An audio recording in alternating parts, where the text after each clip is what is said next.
How's everyone doing? Redemption Games back here again, and we have some newly released Mob of the Dead gameplay, and this is just going about in depth in the game and what the designers and all those the people that work at Treyarch and that worked on this project are trying to do, and what we're going to do. But enough with me talking. Now let's get into the gameplay. Enjoy.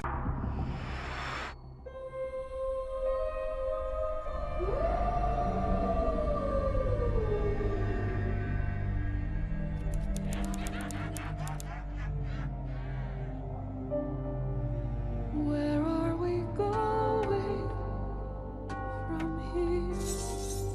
Where do we go? Where are we going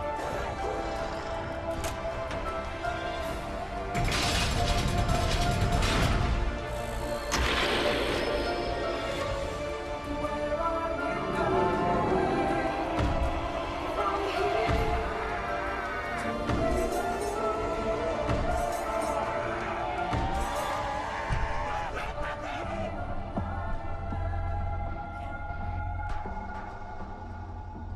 It was a challenge to try and capture something as iconic as Alcatraz. You know about this. This is arguably the most famous prison in the world, and now you're in it. Just the space, the physicality of it, because it's quite claustrophobic.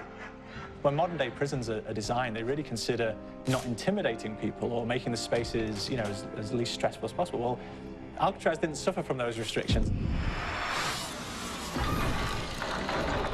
They did the research, they went out, studied Alcatraz, not just from books or internet.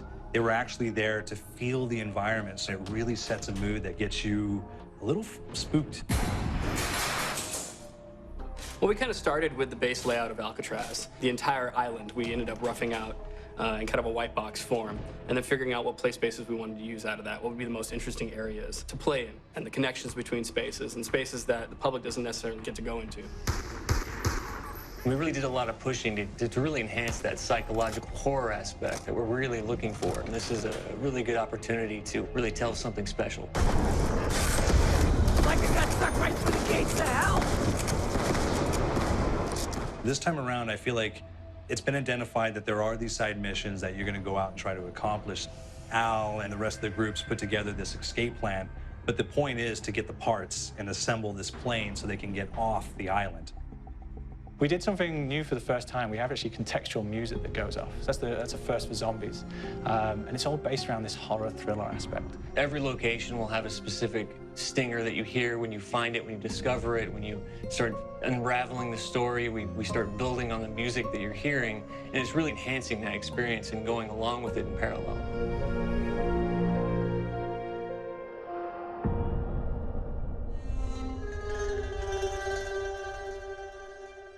Because we wanted to embrace this kind of horror thriller element, we wanted character actors, guys who could really embody someone and then convey emotion. So that's why we went for guys like Ray Liotta, getting in that kind of guy, we wanted a frantic nature. So he plays a character called Billy Handsome, who's this kind of psychopath who would be employed by the mob to kill people in interesting ways. Chaz Palminteri, he plays a guy called Sal DeLuca, an old mob boss. Michael Madsen playing Finn O'Leary. He's kind of worked himself from the floor, from the streets. He's got his hands dirty in the blood and the guts a couple of times. And then we had Joe Pantoliano, and he plays Arthur Arlington, who's nicknamed the Weasel. Those guys, they bring a quality and a subtlety and timing that you can't really identify or try to recreate. Bring it on, dirtbags! You start off in the afterlife mode, and that's just going to be what's going on. You're going to try to solve the mystery from the second you start. Afterlife, to me, brings a new element, like a new puzzle element. It forces me to think a little bit more or look for the clues or kind of think of zombies on a slightly deeper level. You see clues throughout the map that tell you, ooh, perhaps if I'm in the afterlife, I can interact with this object, or there's some puzzle going on here that I need to be in the afterlife. Back east, I whacked a dirty dentist with one of these. Took forever, too. Alcatraz has a Civil War kind of fort background before it turned into a penitentiary. And so we had this kind of backstory, the idea that the warden would have collected Civil War weaponry. And one of them is a blundergat. It's a fictional weapon, but the idea of the combination between a blunderbuss and a Gatling gun. And possibly, it might be a way of upgrading it to a more fantastical weapon that the players may find. You all gotta go sometime. You just went now. There's one main zombie, one big zombie that's going to come through and wreak havoc on your life. He'll lock down the perk machine, he'll close down the box, so you have to pay to get that open again. So you don't want him to interfere with your process. Now's a good time to pick a fight. It's a fun challenge. It keeps things moving forward. In terms of perks, we have a new perk called Electric Cherry. When you reload, it gives a shock around, which scales over time. I was asking for it, Greaseball. There's so much to experience in this map. Every time I play it, there's a new tactic to take, a new experience, a new objective to go for. But there's also this layer of things that we aren't exactly exposing to the players right off the bat and will need to be discovered. Don't let me go. Is it the calling we hear? We've got the undead in there, we've got these historical elements, and these fantastic actors all seem to be with peace with each other in this kind of same world. So it's magical, and our team is incredibly excited by it.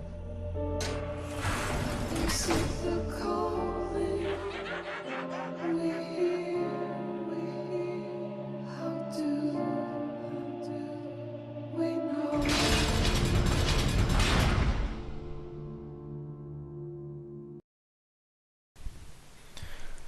I hope everyone enjoyed that. That had some really interesting footage in there. Some things that that we didn't really know about. Obviously, new mechanics in the game that are going to be game changing to the zombies mode.